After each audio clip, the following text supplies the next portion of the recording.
Всех приветствую на своем канале Лариса из Нюрнберга. Всем добро пожаловать, подписчики, поцелуйчик, сердечко.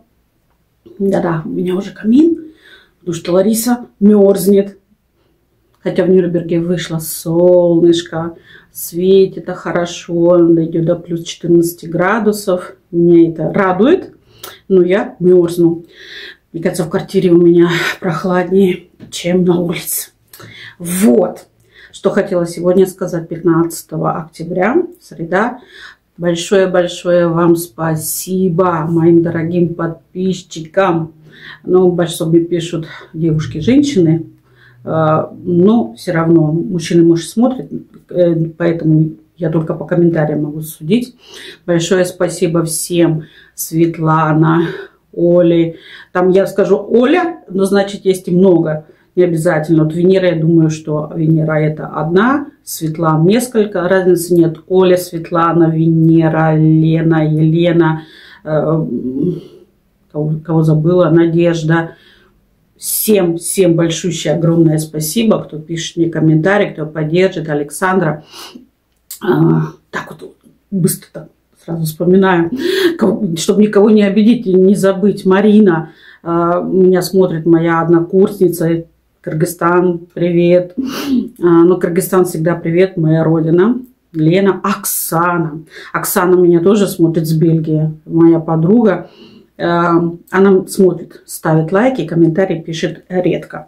Ну, главное, что смотрите, ставите мне лайки.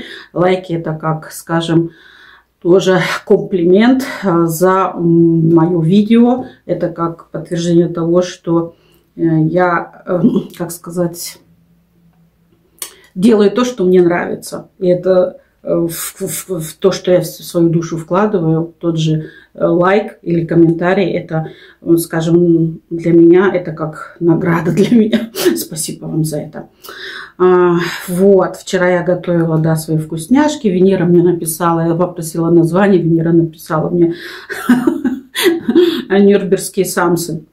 Да, это Ларисны, нюрнбергские самсы, это мой рецепт. Не знаю, может быть, такое есть, но я, честно говоря, нигде не подглядывала, ничего не смотрела. Это мое. Придуманная из головы фантазия. Может быть, вы хотите, чтобы я что-то приготовила. Я помню, что Оля просила меня приготовить лагман. Я, может, на следующей неделе посмотрю и приготовлю лагман, такой, какой я его помню, такой, какой я его знаю с Кыргызстана. Венера, может быть, напишет, увидит, если я приготовлю, как в Казахстане, Кыргызстане есть просто много видов лагмана. Есть жареный лагман, есть классический лагман. Когда последний раз я была в Кыргызстане, нам дали меню. Там, я не знаю, сколько, 5 или 6 было видов лагмана. Поэтому я буду готовить классический, тот, который я знаю с детства. Если вам что-то интересно, пишите. Может быть, у меня такое будет, что я буду отвлекаться на что-то приготовить. Но, конечно, только не печь. Печь я все эти пироги или все остальное, во-первых, мне это не очень... Как-то могу, но не хочу. И плюс я эти выпечки не ем. Дети мои тоже. Даже если я Александре скажу, я спекла. Если бы сын рядом был, я бы, конечно, сыну могла дать. А так для детей нет. Не едят они. Только внуки, дети любят мои блины. Блины, да, блины я люблю. И люблю их также делать фаршированные. Особенно с творогом. Вообще вкусняшка. Это насчет еды. Сегодня я хочу, у нас продолжение насчет цвета, и Светлана вчера мне написала в комментарии, что твой Ромео только написал положительные стороны, что все прям так, эти цвета такие, ой-ой-ой, как хорошо, и радуга, и впечатляет, и наслаждает. Но это правильно. Есть и как негативно влияют. И, между прочим, это зависит, естественно, не от цвета, а от самого человека. Потому что какой цвет, красный или черный или синий, он остается, да, таким цветом. Хотя ученые говорят, что это мы так видим, на самом деле все бесцветное. Было бы плохо, если бы на самом деле так было. Хорошо, что мы это все видим в цвету. Сейчас профессор одела очечки. И я, между прочим, Венера. Венерочка, сегодня для тебя, потому что ты сказала, что все совпадает с твоим, как описал Ромео про тебя в положительном свете, но ты сказал, что ты сейчас в твоем состоянии этого не чувствуешь на себе. Но это и ясно, почему ты сама сказала, в твоем состоянии. И вот я спросила именно по тебя, и он что сказал. Может быть, это не только Венеру затронет, потому что у кого тревожность, депрессия, конечно, реагирует на те цвета совершенно по-другому. И вот что он сказал. Ты знаешь, бывает так, что раньше цвета были яркие, а потом все как будто потускнело. Это не потому, что с нами что-то не так, а потому, что внутри стало тяжело. Когда тревога или усталость, мир теряет краски. Но стоит душе немного отдохнуть, и все постепенно возвращается. Цвета ведь никуда не уходят, просто ждут, когда мы снова будем готовы их видеть. Вот, и поэтому ясно дело, что каждый цвет может по-другому влиять на нас. Это так, все остальное, мир не просто так устроен. И я, конечно, спросила, может ли он сделать анализ, например, построить светлую и темную сторону привязанности к человеку, скажем, определенного цвета. Он взял такие основные цвета. Я сейчас вам зачитаю. Внимание. Красный. Если человек здоров и энергичен, красный цвет влияет как бодрость, уверенность, страсть. Если устал или тревожен, раздражительность, вспыльчивость и напряжение. Синий. В хорошем состоянии спокойствие, концентрация, верность себе. В стрессовом холодность, отстраненность, пессимизм. Зеленый. В здоровом гармония, доброта, исцеление. Усталый. Ревность, страх, потерять стабильность, чрезмерная осторожность. Розовый. В свете. Нежность, любовь, открытость. В тени. Наивность, ожидание, разочарование. Бирюзовый. Если энергичен. Легкость, вдохновение, ясность. В усталости. Рассеянность, непостоянство, уход от реальности. Коричневый. В здоровом. Надежность, опора, зрелость. Усталый. Тяжесть. Застоявшиеся привычки, чувство рутины. Белый. В свете. Чистота, честность, ясность. Тени. Пустота, изоляция, стремление к недостижимому идеалу. Черный. В здоровом. Сила, глубина, загадочность. В тени. Замкнутость, пессимизм, страх открыться. Голубой. Энергичный. Легкость, открытость, доверие. В усталом. Пассивность, сомнение, эмоциональная отстраненность. Сиреневый. В свете. Вдохновение, мечтательность, духовность. Тени.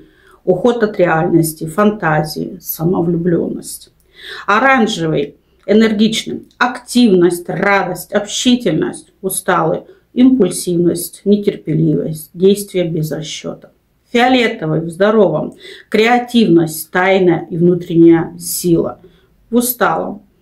Скрытость, самообман, уход в фантазии. Серый. В свете. Спокойствие, нейтральность, рассудительность. Тени. Скука, апатия и нерешительность. Вот. Поэтому, дорогие мои, цвета влияют на нас, как мы, в каком мы состоянии, так они у нас и будут влиять на нас. Так оно и есть, что в жизни даже бывает, что твой любимый цвет становится тебе неприятен, и ты, или наоборот, появляется в гардеробе у тебя, как вот у меня раньше не было зеленого, сейчас тоже стал преобладать зеленый цвет, и мне это нравится, зеленый цвет. Но смотря, я вам говорила, какие оттенок много. Сейчас придумали неоновые, темные, светлые. Иногда надо еще какие цвета есть. Есть много еще разных других. Я взяла именно такие общие цвета, потому что есть много контрастов, оттенков. Вот, поэтому какие мы сами, как мы себя ощущаем, так на нас и влияет наш цвет. Например, я всегда говорила, что у меня красный цвет хороший. Тут же видно и сказано, что если ты в хорошем состоянии, в добром, настроенном, без депрессии, без тревожности, он будет для тебя будет как воодушевлять. А если в плохом, будет только раздражать. Так оно и есть. Также и в остальном все. Все, конечно, зависит из-за нас. И то, что вот Венера мне писала, что раньше это было так, а сейчас в ее состоянии уже не так. Это получается, что Венера, ясно дело, что с тобой что-то не так. И как только, может быть, у тебя появляется более хорошее настроение или что-то, то, естественно, человек как даже на улицу выходит, видит тоже, вот как я, голубое небо, солнышко. И эти цвета, они влияют положительно. Вот. А у кого-то есть даже в здоровом образе, выходит на улицу и идет черное небо, тучи, дождь, и они все равно довольны этим цветам. Так что это все зависит от состояния твоего здоровья. Сегодня хочу вам показать одну картину. Написано она, скажем, нарисована, написана, как правильно, художником. Это еще наследство от моего мужа. Такой выкидывать я не хочу. На стену вешать у меня места нету. И как-то не хочу. Не знаю, это будет напоминание не очень-то. Она, конечно, пришла с Азербайджана. Тут даже таможня, что прошла, документация, все. Сама картина, как выглядит. Может, кому-то понравится. Я готова ее, естественно. Она закрыта, что ли? Вот. Она на холсте таком. Видите, настоящая. Кто-то захочет у меня, конечно, чисто символически, я бы ее продала. Она красками, естественно. Это такой Кавказ, Азербайджан. Вот картинка. Горная такая. Такой пейзажик. Ой, как краски. Так вот. Не знаю, как лучше вам ее показать. Вот так, что ли. Такая вот картинка. Может, кто-то и захочет приобрести. Я даже не знаю, сколько мне за нее просить. Конечно, недорого. Вот. Просто оставлять ее дома, это, знаете, какое-то напоминание мне опять о бывшем, не хочу. Вот. Так что, у кого будет интересно, может быть, кто-то захочет. Сам ее, конечно, потом купить для нее рамку и повесить на стену. Я, конечно, с удовольствием, с документами, потому что действительно через границу таможня ее пропустила. Ну, такое вот чудо у меня еще. Фу, теперь у меня аж нос чешется от этих красок. Ой. Ой, извиняюсь, конечно. Я что испугался. У меня тут мой Яша. Яша, поздоровайся, скажи всем привет. Лежит там черный. Он, между прочим, спит сейчас рядом со мной на подушке другой. Он так храпит. Я никогда не думала, честное слово, Яша, что ты так можешь храпеть. Раньше он как-то на другом месте спал. Сейчас, ну, как рядом со мной спит. И такой храп от кота. Прям мужик. Фу, все. На этом я сегодня, наверное, заканчиваю свое видео. Мне сегодня свободный день. Завтра мне на Ирену. Об Реанахбегандлюнг, скажем, Нахфорзорге. Я расскажу отдельное видео, хочу снять, может, кому-то будет интересно. Вот, покажу, расскажу. Стоимость стоит, это не стоит, что там делают, чем можно там заниматься, что предлагают делать. Это обязательно я вам все отдельное видео сделаю. Также вы пишите свои пожелания, что вы хотите, чтобы я для вас сняла или показала, может быть, по таким магазинам, чтобы там одежду одевать, показывать. Я даже не знаю, как-то никогда это не делала. Почему? Потому что смотря сколько людей в магазине, если будет очень много людей, я туда не очень-то хочу идти. Может быть, выбирать такое время, когда в рабочую неделю, потому что на выходных Нюрнберг, естественно, полон людей. На эту Ирену, когда я хожу, Там занятия, слава богу, немного. Самое много в группе где-то 7 человек вместе со мной. И мне это еще нормально, потому что можно обштат, расстояние держать друг от друга. Никто с тобой еще не разговаривает. Никто не спрашивает, не задает лишних вопросов. Мне это тоже нравится. Чувствуешь себя, конечно, немножко скованно, но слушаешь только психотерапевта своего, который занимается с тобой, для всех показывает, наблюдает, что ты правильно делал. У меня, между прочим, ноги немножко только мышцы чуть-чуть болят, а вот тело, наверное, уже потихоньку привыкает к этим упражнениям, потому что вчера и на позвоночнике, говорила, были упражнения, а позже полностью на все тело. Поэтому было неплохо позаниматься. Привести свое тело хотя бы чуть-чуть в порядок, скажем так. Плюс я расскажу, там, сколько времени, полностью. Это кто живет в Германии, может, будет интересно. Кто не живет, может, тоже будет интересно, что вообще тут в Германии, скажем, не по всей, потому что федеральные земли, на каждой земле что-то свое, но это Ирена, она по всей Германии одинаковая. Никакой там закон федеральный ничего не меняет. Она идет от страховой пенсионной компании Deutsche Rentenversicherung. Вот. Поэтому закон один. Хотя федеральные земли, конечно, могут устраивать кое-какие свои законы. Например, я нахожусь и живу, это Бавария, Франкен. Вот, Мюнхен столица, и, конечно, в Баварии очень много своих законов, которых на других землях нету или наоборот. Вот, так что, если вам что будет интересно, конечно же, спрашивайте. И не забывайте, мы такие единственные, неповторимые, и что мы хотим, то мы должны делать. И да, я знаю, что некоторые ставят приоритет на своих близких, на первое место. Я это делала всю жизнь. Сейчас мне дети выросли. Мужья, один от меня ушел, от одного я ушла, скажем так, нету.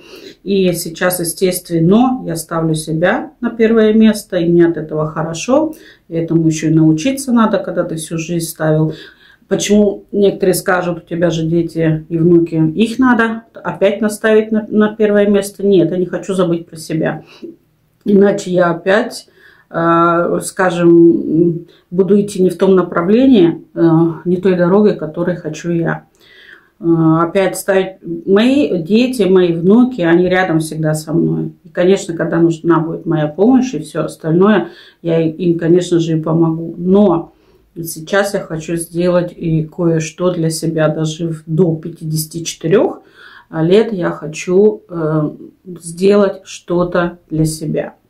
Я никого не прошу, чтобы кто-то что-то для меня делал. Может быть, раньше я этого и ожидала.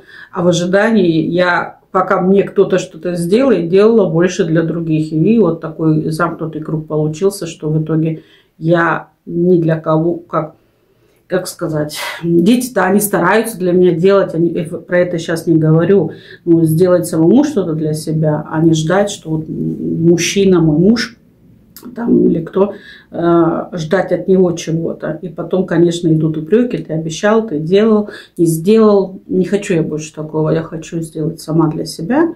И вот это вот спокойствие, тишина. Я сейчас только начинаю понимать, какая же действительность сейчас потихонечку, маленькими шажочками для себя вот это все делаю.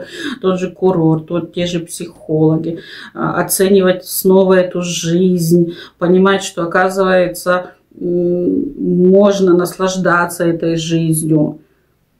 Есть и у меня такие стереотипы, мне в жизни, конечно, много чего вот это меняется. И в голове постепенно, еще не все до конца, конечно, но потихоньку я прихожу в себя, и я понимаю, что много чего, конечно, я делала неправильно, я это признаю.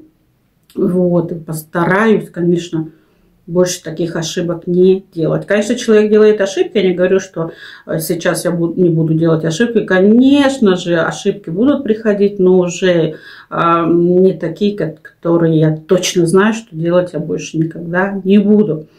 Что я не буду делать, вот я уже сказала, я не буду ни от кого ничего ожидать. Я не буду ждать, когда мне, например, там кусок луны на земле ой, на Луне, то есть выкупят, скажем так, да, или звезду назовут моим именем. Мне это не нужно. Если надо, я сама это все для себя сделаю. Если такой мир уже настал, я буду сама за себя все это делать.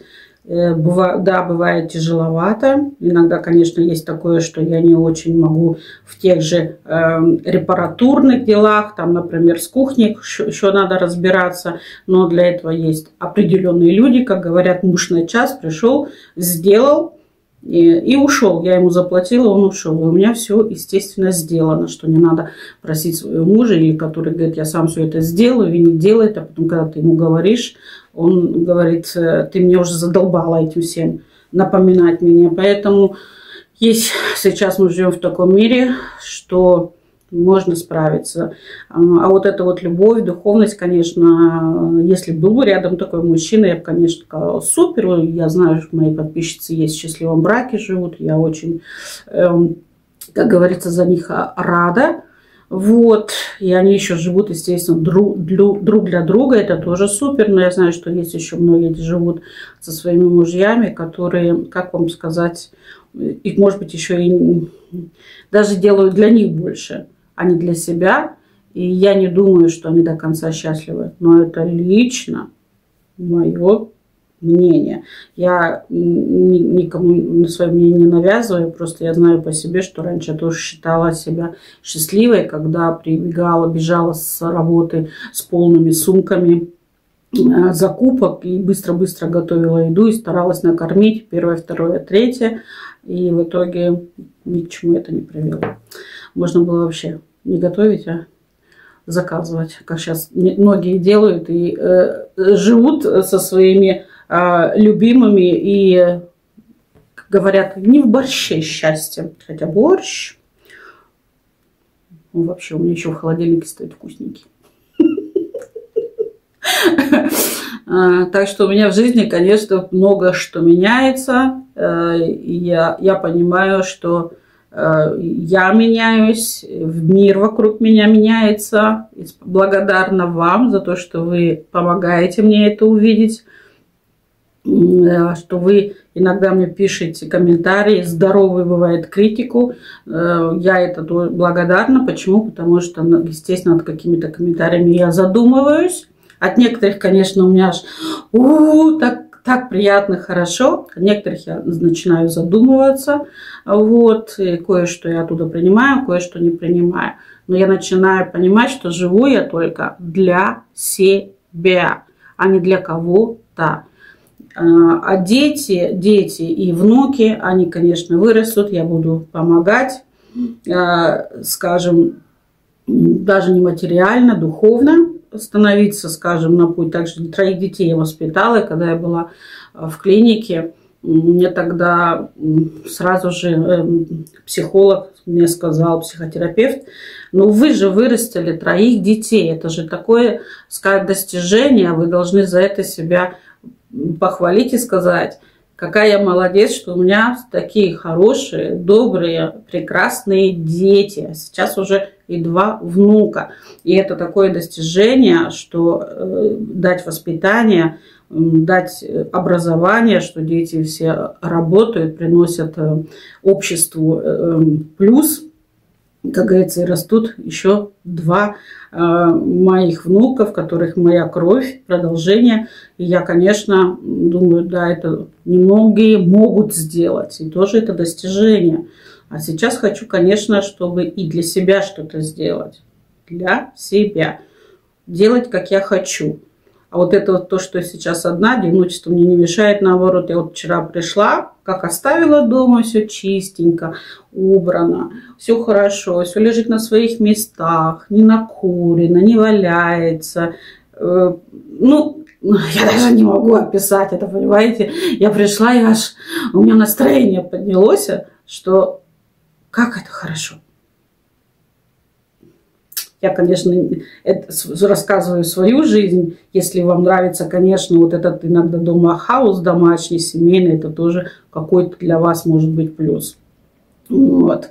Но когда это вы не одни все решаете, а помогает вам вторая половинка. Я всегда сейчас за это, что если вдвоем, то это супер. Как команда, тим, да, такой. А если только постоянно один все делает и от этого устает, раздражается и не хочет не разговаривать, и где-то прячется в другой комнате или уходит на улицу, я считаю, что это уже не очень хорошо. Все, рассказала, поделилась опять про цвета, уже третья часть. Интересно, что вы теперь мне напишите насчет цвета. И буду ждать, конечно, ваши комментарии, может быть, что-нибудь вместе приготовим. Может быть, я сама посмотрю, может, опять что-нибудь от себя придумаю. И вы, может быть, попробуете. Не попробуйте, так посмотрите хотя бы. Мне это, как я делюсь просто, может, кому-то это будет приятно попробовать. И вкусно, между прочим. Вот я вчера съела половину. Ну, там сколько штук у меня получилось? 8, да? Еще осталось на сегодня. Я сегодня еще поем. Вот. Очень вкусно было. Особенно, когда сыр внутри расплавился. Ну, вообще красота. Надо было мне больше сыра добавить.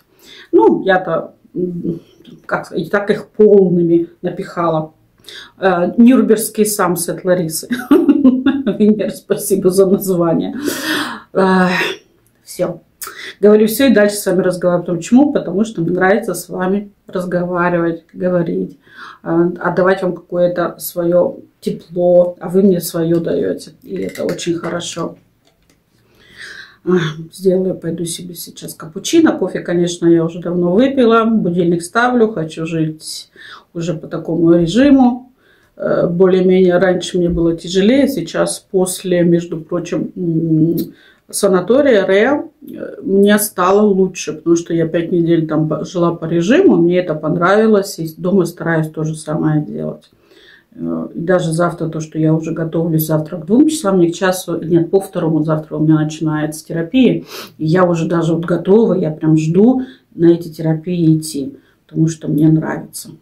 Я вчера вам тоже это говорила. Найдите то, что вам нравится, то, что вам какое-нибудь хобби, чтобы вы немножко увлеклись и ушли от каких-нибудь таких мыслей плохих.